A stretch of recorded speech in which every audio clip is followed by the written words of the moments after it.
Honorable Prime Minister Sri Narendra Modi ji, Honorable Union Minister for Education Sri Dharmendra Pradhan ji, Union Minister for Railways, Information and Broadcasting, Electronics and IT Sri Ashwini Vaishnav ji, my cabinet colleagues, MPs and MLAs, our esteemed international guests, honorable ambassadors, high commissioners, consular generals and senior diplomats from various countries, industry captain, business leaders, entrepreneurs and stakeholders from various parts of the country, as well as from our state Odisha, ladies and gentlemen, एवं मोर अति प्रिय ओडिशार भाई और भौणी माने नमस्कार, good morning, welcome to Odisha, welcome to the land of Lord Jagannath. I welcome you all to the inauguration session of Utkarsh Odisha Make in Odisha Conclave 2025. माननीय प्रधानमंत्री जी, आज हमारे लिए गर्व और गौरव की बात है कि आपकी कर कमल से आज की ये दिव्य और भव्य समारोह की शुभारंभ हो रहा है. आपकी ये सदैव उपस्थित हमारे लिए सौभाग्य की बात है. ये आपकी ओडिशा और ओडिशा के लोगों के लिए प्यार की निशानी है. पिछले 7 महीने में ये आपकी 5वां आगमन है. हर बार ओडिशा के लिए कुछ ना कुछ सौगात लेके आए हैं. इस बार तो आप इतनी बड़ी सौगात लाए हैं कि अगले कुछ महीने में राज्य की विकास की दशा और दिशा ही बदल जाएगी. 7 महीने पहले पूर्वोदय की जो नींव आपने रखे थे, आज उसी नींव के ऊपर एक मजबूत ढांचा निर्माण होने जा रहा है. इसलिए हम सब आपके प्रति बहुत बहुत आभारी हैं. Sir, your sheer presence on this conclave will instill a sense of confidence among the investors and business community to not only invest in the state but also confidence to stay invested in the long run.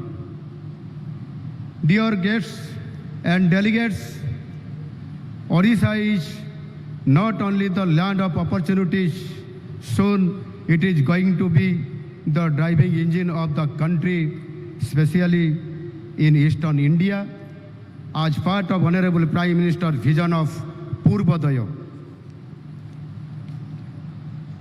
The state has ultimate potential right from a rich and wide variety of natural resources, impressive roads, rail and port infrastructure, decent air connectivity including direct flights to important business destinations like Dubai, Singapore, skilled workforce, a peaceful social fabric, a stable and forward-looking government, and above all, industry-friendly policies. As a precursor to these events, I had visited countries' business hubs like Delhi and Mumbai, as well as Singapore, to explore opportunities.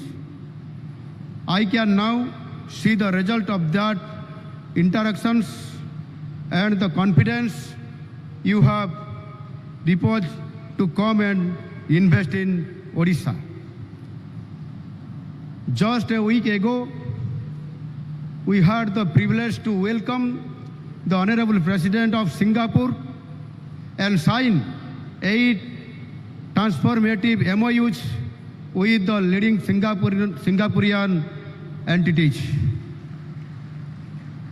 Under the visionary leadership and guidance of our Honorable Prime Minister, Odisha is ready to claim its rightful place under the sun. We realize that more than 24 states in the country are vying to attract investment, which is great for Indian economy. We are fully geared to work an extra mile to make your lives a little easier with decisions like single window clearance, doing away with unnecessary and avoidable documentation. The government is ready to work 3 steps if you chose to work half a step. There is also a strong focus on development of world-class industrial infrastructure. We are setting up plug-and-play industrial parks, including new FDI parks in the state, along with sectoral parks for technical textiles, food processing, aluminium, and MSME parks across all the 30 districts. My government is ensuring that the benefit of industrialization also reaches the hinterlands through a strategic focus on geographical and sectoral diversification. Regions like Malkangiri, Rayagada, and Keonjhar, historically underserved, are now emerging as focal points for sectors such as food processing, textiles, and renewable energy. Every part of the state offers some kind of opportunities. We invite you all to take advantage of this ultimate opportunity on the offer. Dear investors, we would like to have a diversity portfolio along with mining and metallurgy sectors. We would like to have your interest and investment in the fields of chemicals and petrochemicals, green hydrogen, IT services, textiles, pharmaceuticals, and metal downstream industries, all aligned with the global growth trends. You will be happy to note that in order to ensure continuous supply of skilled workforce, our government has implemented Skill in Odisha initiative. We are equipping our youth with new age skills for emerging industries like semiconductors, advanced manufacturing, and ITES, so that industry-ready trained manpower are ready to enter into the labor market. In short, I extend you all a warm welcome and invite with open arms. Come and invest in Odisha. Be a part of the growth story of Odisha. माननीय प्रधानमंत्री जी, आपके समर्थन और दूरदृष्टि से हम 2036 तक समृद्ध ओडिशा बना रहे हैं। देश को तृतीय सबसे बड़ी अर्थव्यवस्था बनाने की जो आपकी प्राण है, इसी यज्ञ में ओडिशा की भी विशेष योगदान रहेगा। ओडिशा का औद्योगिक विकास न केवल इसी राज्य के लिए बल्कि पूरे भारत के लिए प्रगति के एक मॉडल के रूप में कार्य करेगा। With these words, I welcome you all to this Utkarsh Odisha Make in Odisha conclave. Come, invest in Odisha because this is the right time. यही समय है, सही समय है। धन्यवाद। जय हिंद। वंदे उत्कल जननी।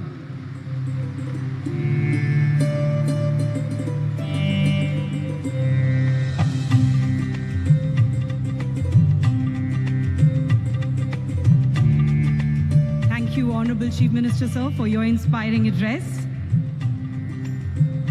Well, ladies and gentlemen, today we are truly privileged to have amidst us industry captains who have long-standing partnerships with Odisha and have remained committed to the state's industrial growth.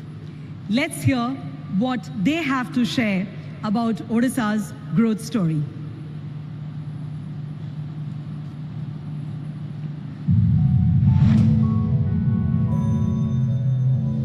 सूर्य का उदय पूरब से होता है, वैसे ही विकसित भारत का उदय उड़ीसा से होगा। Inspired by the Honorable Prime Minister's vision of Viksit Bharat, Odisha is ushering in a new dimension of socio-economic progress under the leadership of the Honorable Chief Minister Shri Maji. This concept, where state and central governments are working in tandem, can only further accelerate progress of Odisha and bring major investment in the state. The state served as an ideal hub for the big businesses, right from the logistic prosperity to the seamless connectivity for the eastern and southern regions. Odisha is a land of limitless opportunities with its rich natural resources, skilled workforce, and investor-friendly policies. Odisha offers unparalleled opportunities for businesses under the leadership of Honorable Chief Minister Shri Mohan Charan Maji. Our investment in the state are a testament to the state's conducive environment for growth and its commitment to progress. Tata Steel's relationship with Odisha goes back over 100 years. Even over the last 10 years, Tata Steel has spent something like $10 billion of investments in Odisha.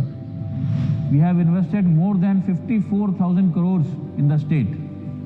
Further, we have plans to invest another 80,000 crores in upcoming projects including PXPTA and dual feed naphtha cracker that will propel the petchem growth in the region. Orissa जो कि भगवान का दिया हुआ सारे natural resources वाला एक प्रदेश है जिसके अंदर स्टील, एल्युमिनियम और एनर्जी उसकी भरपूर मात्रा में कैपेसिटी आगे आने वाले समय में लगने वाली है। मैं ये कह सकता हूँ कि यहाँ की सरकार, यहाँ का वातावरण बहुत अनुकूल है इंडस्ट्री लगाने के लिए। Odisha isn't just a destination for investment. It's a partner in your growth. Odisha is not just ready for the future. It is building it. मैं अपने एंटरप्रेन्योर, स्टार्टअप, बड़ी इंडस्ट्री वाले, फॉरेन इन्वेस्टमेंट, FDI वालों सबको अपना अनुभव बता रहा हूँ कि उड़ीसा राज्य एक ऐसा राज्य है जो टेक्नोलॉजी के क्षेत्र में, इंडस्ट्री लगाने के क्षेत्र में, कंजम्पशन के क्षेत्र में सबसे आगे है। आप लोगों का बहुत बहुत स्वागत। जय Jagannath. Thank you to all our industry captains for your encouraging words. Ladies and gentlemen, our industry captains have reiterated that we are truly Utkarsh Odisha, a state whose strength lies in its natural resources, in its industrial infrastructure, progressive policy framework, ease of doing business initiative, and its vision to become a sustainable and inclusive growth leader. We have a special video presentation on Utkarsh Odisha, Make in Odisha Conclave 2025, which showcases and that explains why Odisha is called the gateway of endless opportunities and why we say invest in Odisha, invest in future. It's now time to hear valuable insights and perspectives from our industry leaders once again, but this time in their journey together with India's growth story. Let's take a look at the video.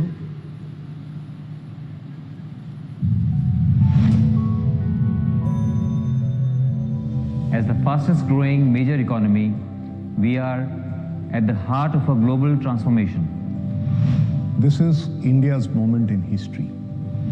Friends, today India is well positioned to become a $5 trillion economy in the coming years and expected to grow at a rate of 6 to 8% of GDP. Our per capita income, which is around $2,800 today, is projected to grow to $20,000 by 2047. The Prime Minister's vision of India becoming a Viksit Bharat by 2047 is inspirational. प्रधानमंत्री श्री नरेंद्र मोदी जी के नेतृत्व में हमारा देश बहुत तेजी से आगे बढ़ रहा है और इसके अंदर हमारे युवा और हमारी जो डायनेमिक वर्कफोर्स है उसका एक बहुत बड़ा योगदान है। Initiatives such as Atmanirbhar Bharat, the National Green Hydrogen Mission, and the transformative renewable energy targets are just not the policies, but the treatment to the India's resolve and need for the future, the green industrialization. India's dynamic growth trajectory is a testament to the collaboration between policy and innovation. Our big strengths are a democracy and our demography. The growing number of global capability centers, the large-scale investments in cutting-edge technology, and the large startup ecosystem in the country are a testament to the multidimensional progress.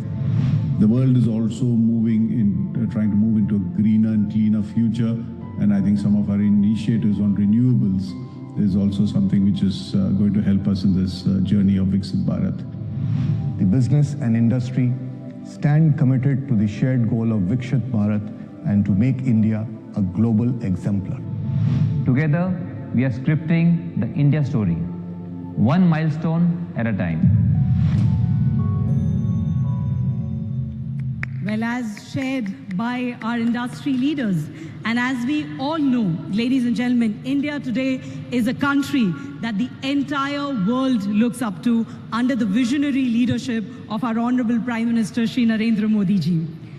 The Make in India initiative launched by our Honorable Prime Minister has also completed 10 years, which has transformed India into a global manufacturing powerhouse. Let's now take a look at this video by Invest India that showcases how Bharat today is unstoppable.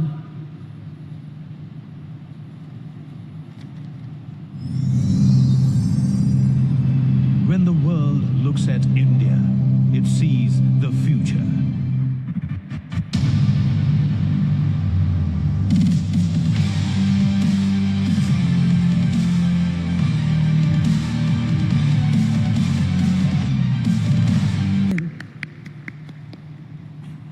Well, ladies and gentlemen, when India grows, the world grows. That's what Honorable Prime Minister Shri Narendra Modi ji believes. And he has been relentlessly working towards the Viksit Bharat mission, which he also envisions to be driven by Purvodaya, with Odisha being the growth engine. Like a true nurturer, he is personally shaping the growth story of Odisha, a state and its people he holds dear to his heart. Bigata 6 maso bitare आदरणीय प्रधानमंत्री श्री नरेंद्र मोदी ओडिशा को 5 थर आसी राज्यर विकास धारा रे जोड़ी होइचंती। एहा तांकर राज्य पई सम्मान, कोटि कोटि ओडियांक प्रति तांकर आदर एवं महाप्रभु जगन्नाथଙ୍କ प्रति अपार विश्वास रो प्रतिफलन।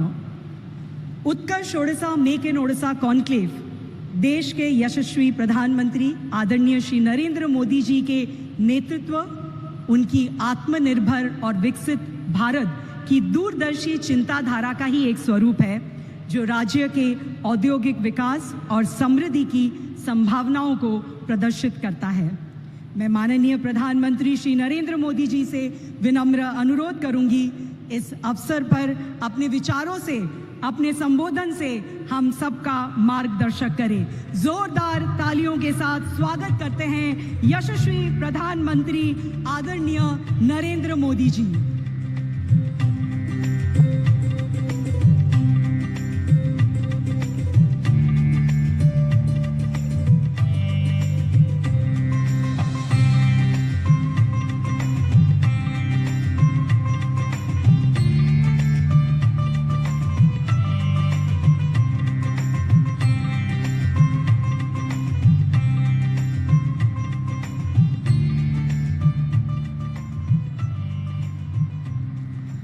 जय जगन्नाथ। कार्यक्रम में उपस्थित ओडिशा के गवर्नर, श्री हरि बाबू, यहाँ के लोकप्रिय मुख्यमंत्री श्री मोहन चरण मांझी जी, केंद्रीय मंत्रिमंडल के मेरे साथी मंत्रीगण, उड़ीसा सरकार के मंत्री, सांसदगण, विधायकगण, उद्योग और व्यापार जगत के प्रमुख उद्यमी साथी, देश और दुनिया के इन्वेस्टर्स और ओडिशा के मेरे प्यारे भाई और बहनों, जनवरी महीने में यानी 2025 के प्रारंभ में ही ओडिशा का ये मेरा दूसरा दौरा है। कुछ दिन पहले ही मैं यहां प्रवासी भारतीय दिवस के आयोजन का हिस्सा बना था। अब आज यहां उत्कर्ष ओडिशा कॉन्क्लेव में आपके बीच आया हूं।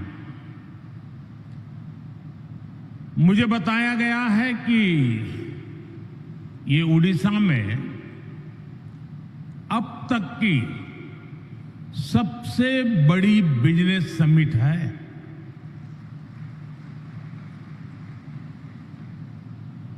पहले के मुकाबले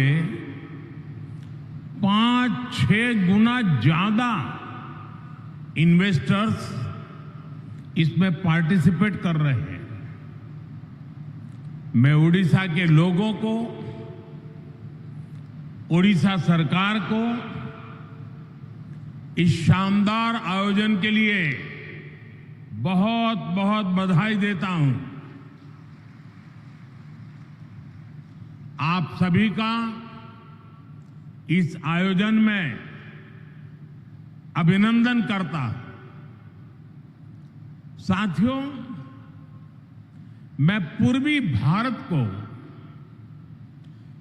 देश के विकास का ग्रोथ इंजन मानता हूं और उड़ीसा की इसमें एक बड़ी भूमिका है। इतिहास साक्षी है, जब ग्लोबल ग्रोथ में भारत की एक बड़ी हिस्सेदारी थी, तब पूर्वी भारत का अहम योगदान था। पूर्वी भारत में देश के बड़े इंडस्ट्रियल हब थे, पोर्ट्स थे, ट्रेड हब थे। ओडिशा की इसमें बड़ी हिस्सेदारी भी थी। ओडिशा साउथ ईस्ट एशिया में होने वाले ट्रेड का प्रमुख सेंटर हुआ करता था। यहां के प्राचीन पोर्ट्स एक प्रकार से भारत के गेटवे हुआ करते थे। आज भी ओडिशा में हर वर्ष बाली यात्रा मनाई जाती है। अभी इंडोनेशिया के राष्ट्रपति जी आए थे और वो तो यहां तक बोल गए कि शायद मेरे डीएनए में ओडिशा है।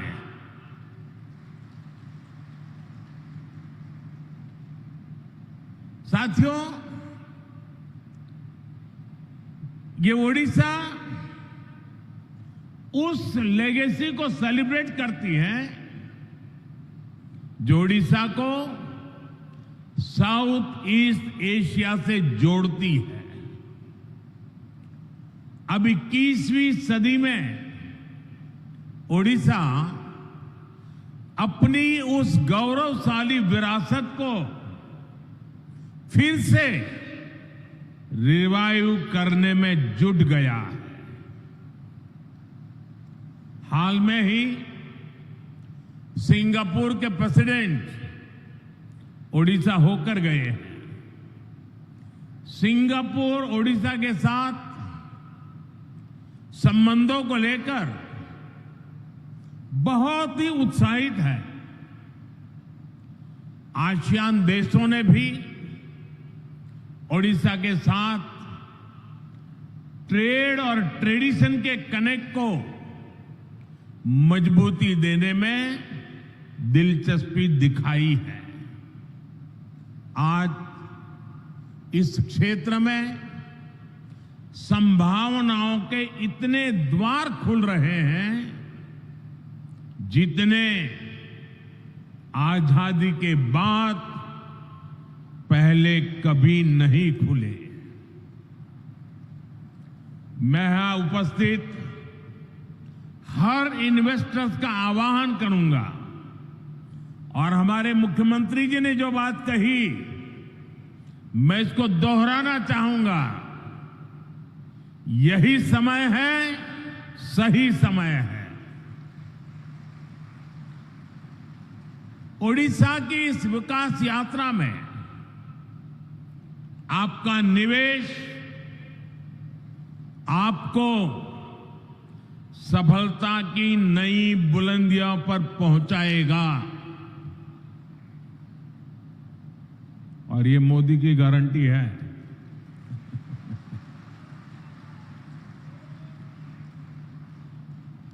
साथियों, आज भारत विकास के ऐसे पथ पर चल रहा है जिसको करोड़ों लोगों की एस्पिरेशंस ड्राइव कर रही है।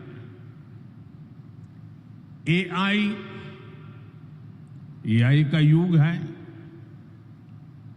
आर्टिफिशियल इंटेलिजेंस ही इसकी चर्चा है, लेकिन भारत के लिए तो एआई सिर्फ नहीं, एस्पिरेशन ऑफ इंडिया हमारी ताकत है। और एस्पिरेशन तब बढ़ती है जब लोगों की नीड्स पूरी होती है। बीते दशक में करोड़ों देशवासियों को एम्पावर करने का लाभ आज देश को दिख रहा है। ओडिशा भी इसी एस्पिरेशन को रिप्रेजेंट करता है। ओडिशा आउटस्टैंडिंग है। ओडिशा नए भारत के ऑप्टिमिज्म और ओरिजिनलिटी का प्रतीक है। ओडिशा में अपॉर्चुनिटीज भी हैं और यहां के लोगों ने हमेशा आउट परफॉर्म करने का जुनून दिखाया है।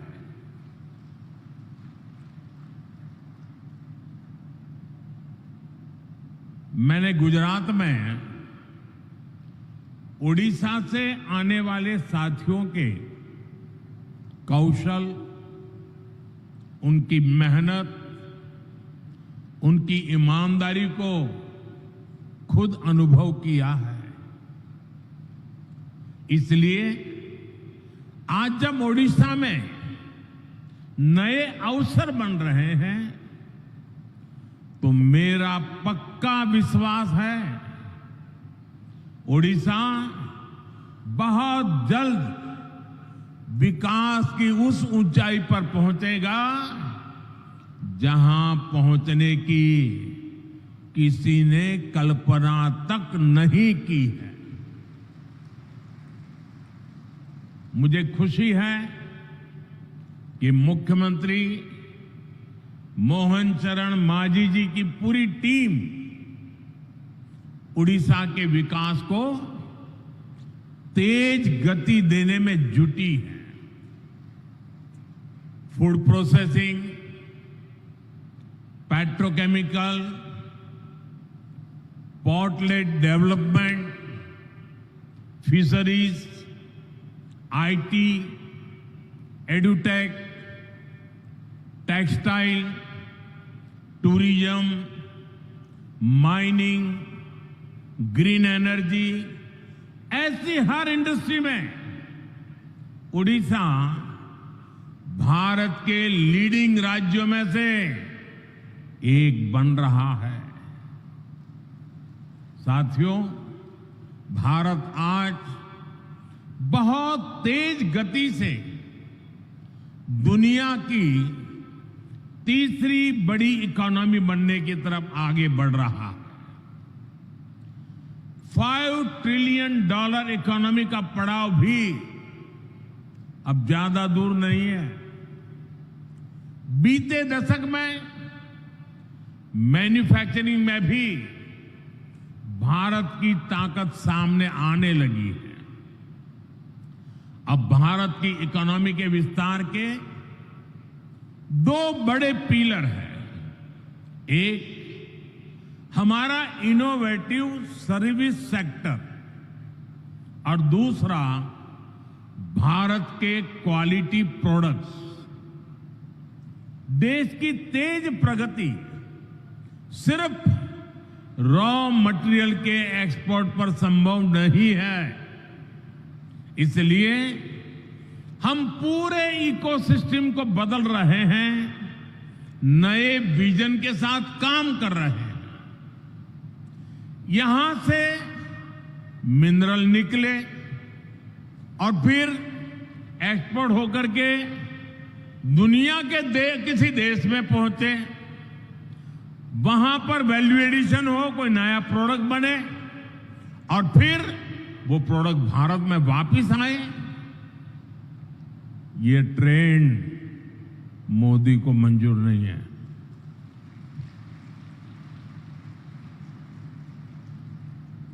इस ट्रेंड को अब भारत बदल रहा है। यहां के समंदर से सी फूड निकले और फिर दुनिया के किसी दूसरे देश में वो प्रोसेस होकर बाजारों में पहुंचे। ये ट्रेंड भी भारत बदल रहा है। ओडिशा में जो रिसोर्सेज हैं, उससे जुड़ी इंडस्ट्रीज भी यहीं लगे।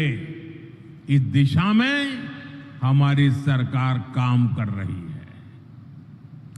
आज का ये उत्कर्ष ओडिशा कॉन्क्लेव भी इसी विजन को साकार करने का एक माध्यम है।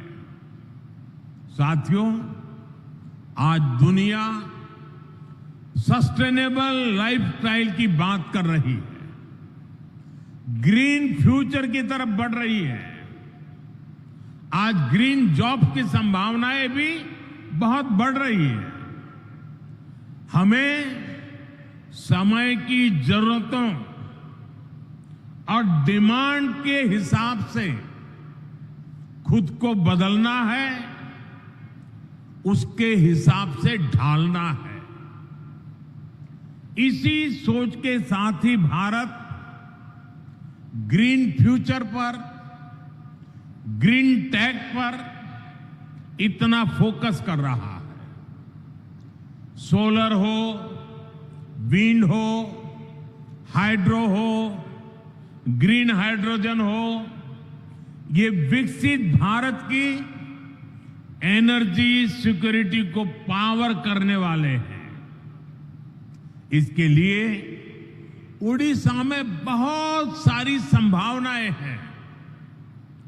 आज देश में हमने राष्ट्रीय स्तर पर ग्रीन हाइड्रोजन मिशन और सोलर पावर मिशन शुरू किए हैं।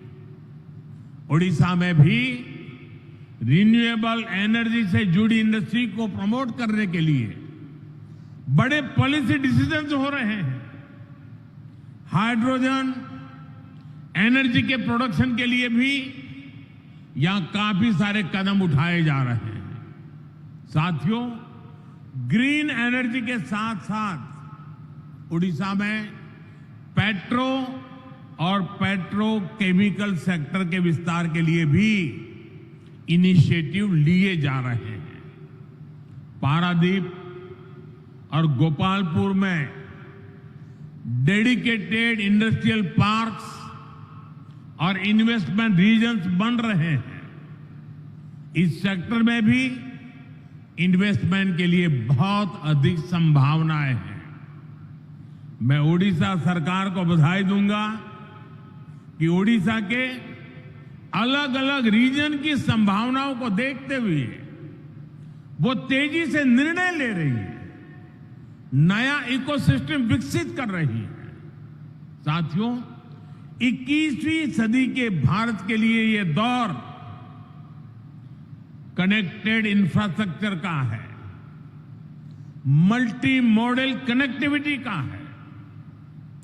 जिस स्केल पर, जिस स्पीड से भारत में आज स्पेशलाइज्ड इंफ्रास्ट्रक्चर का निर्माण हो रहा है, वो भारत को इन्वेस्टमेंट का शानदार डेस्टिनेशन बना रहा है। डेडिकेटेड फ्रेट कॉरिडोर से ईस्ट और वेस्ट की कोस्टलाइन को कनेक्ट किया जा रहा है। देश का एक बड़ा हिस्सा जो लैंडलॉक था, उसको भी अब समंदर तक तेज एक्सप्रेस से मिलने लगी है, तेज एक्सेस मिलने लगी है। आज देश में दर्जनों ऐसे इंडस्ट्रियल शहरों का निर्माण किया जा रहा है जो प्लग एंड प्ले सुविधाओं से लैस होंगे। उड़ीसा में भी ऐसी ही संभावनाओं को बढ़ाया जा रहा है। यहां रेलवे और हाईवे नेटवर्क से जुड़े हजारों करोड़ रुपए के प्रोजेक्ट चल रहे हैं। उड़ीसा में इंडस्ट्री की लॉजिस्टिक कॉस्ट कम हो, इसके लिए सरकार यहां के पोर्ट्स को इंडस्ट्रियल क्लस्टर से जोड़ रही है। यहां पुराने पोर्ट्स का विस्तार के साथ ही नए पोर्ट भी बनाए जा रहे हैं। यानी उड़ीसा ब्लू इकोनॉमी के मामले में भी देश के टॉप के राज्यों में शामिल होने वाला है। साथियों, सरकार के इन प्रयासों के बीच मेरा आप सभी से कुछ आग्रह भी है। आप तेजी से बदलती दुनिया में ग्लोबल सप्लाई चेन से जुड़ी चुनौतियों को देख रहे हैं। भारत बिखरी हुई सप्लाई चेन और इंपोर्ट आधारित सप्लाई चेन पर ज्यादा भरोसा नहीं कर सकता। हमें भारत में ही एक ऐसी सशक्त सप्लाई और वैल्यू चेन बनानी है जिस पर वैश्विक उतार चढ़ाव का कम से कम असर पड़े। ये सरकार के साथ साथ इंडस्ट्री का भी बहुत बड़ा दायित्व है। इसलिए आप जिस भी इंडस्ट्री में हैं, उससे जुड़े एमएसएमईज को सपोर्ट करें, उनकी हैंड होल्डिंग करें। आप ज्यादा से ज्यादा युवा स्टार्टअप्स को भी सपोर्ट करें। साथियों, आज कोई भी इंडस्ट्री नई टेक्नोलॉजी के बिना ग्रो नहीं कर सकती। ऐसे में रिसर्च और इनोवेशन बहुत जरूरी है।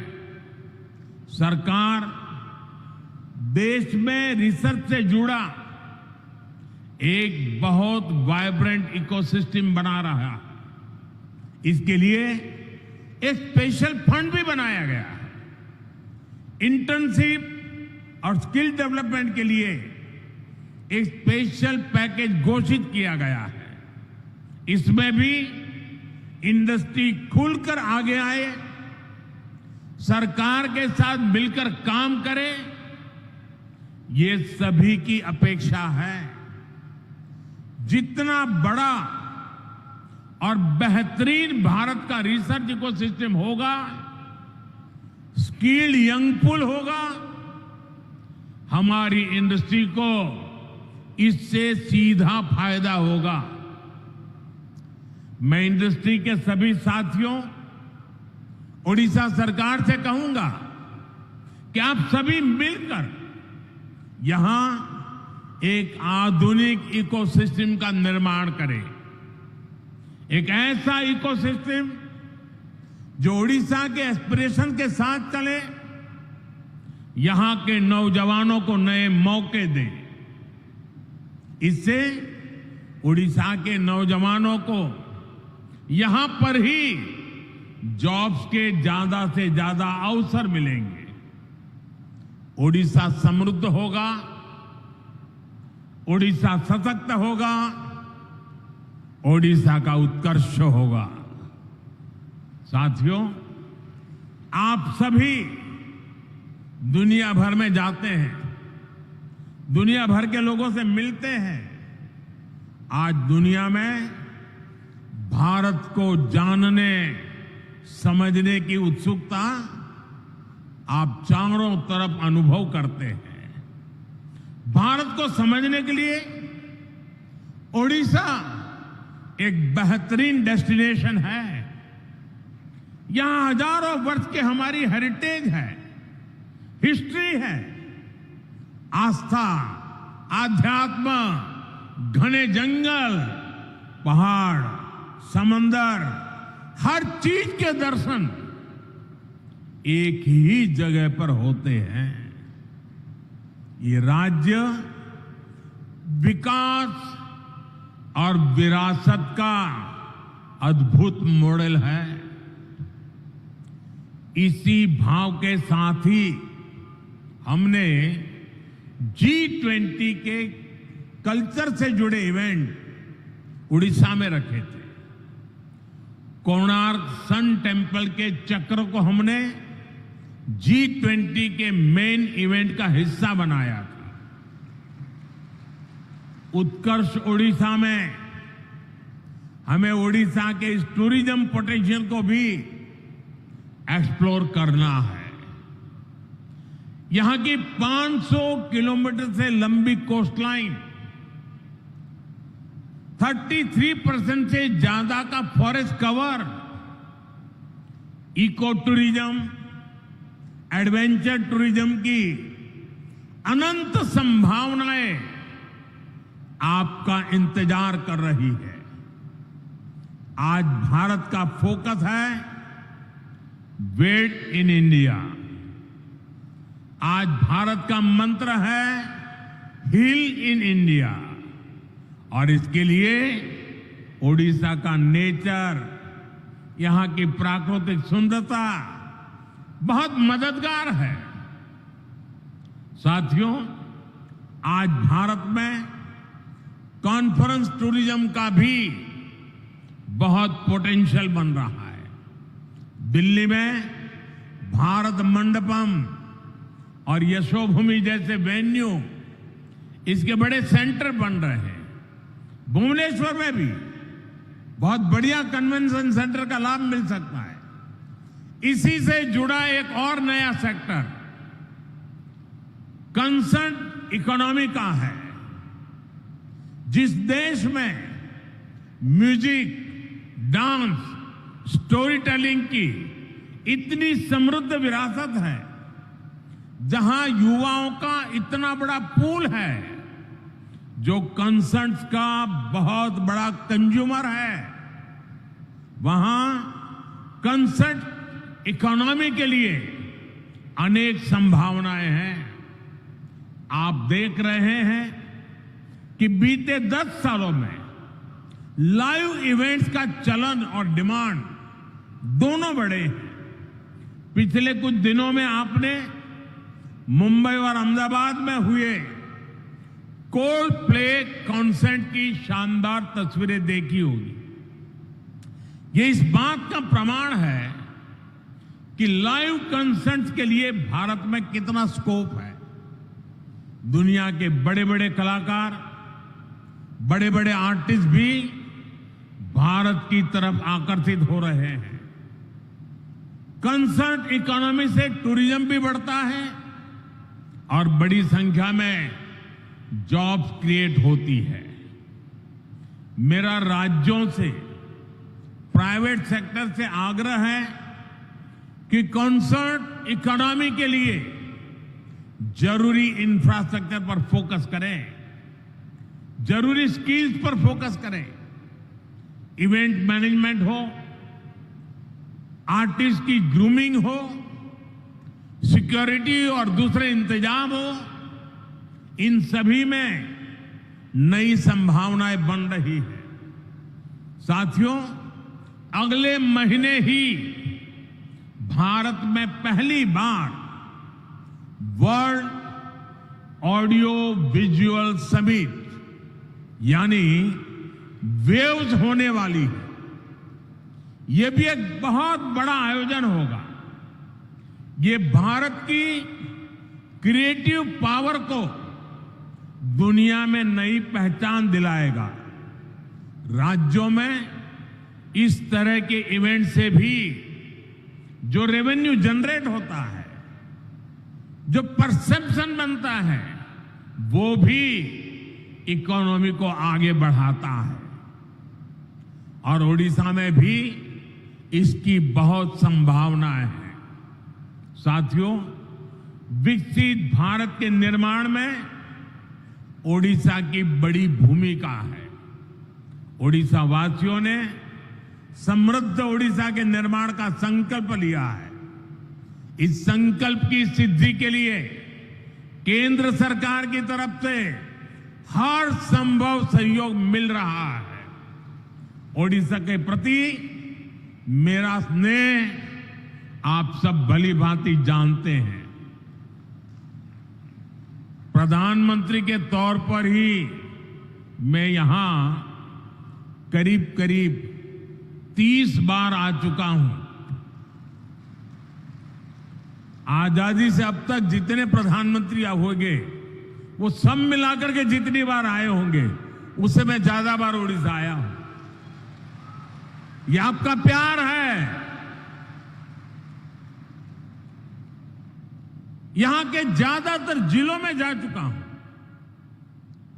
मुझे ओडिशा के सामर्थ्य पर भरोसा है, यहां के लोगों पर भरोसा है। मुझे विश्वास है कि आप सभी साथियों का इन्वेस्टमेंट आपके बिजनेस और ओडिशा के उत्कर्ष दोनों को नई ऊंचाई देगा। मैं फिर एक बार इस शानदार आयोजन के लिए पूरे ओडिशा वासियों को, यहां की सरकार को बहुत बहुत बधाई देता हूं, धन्यवाद देता हूं। और जो महानुभाव उड़ीसा में संभावनाओं को तलाश रहे हैं, मैं उनको विश्वास दिलाता हूं, उड़ीसा सरकार और भारत सरकार पूरी ताकत से आपके साथ खड़ी है। फिर एक बार आप सबको बहुत बहुत शुभकामनाएं, बहुत बहुत धन्यवाद।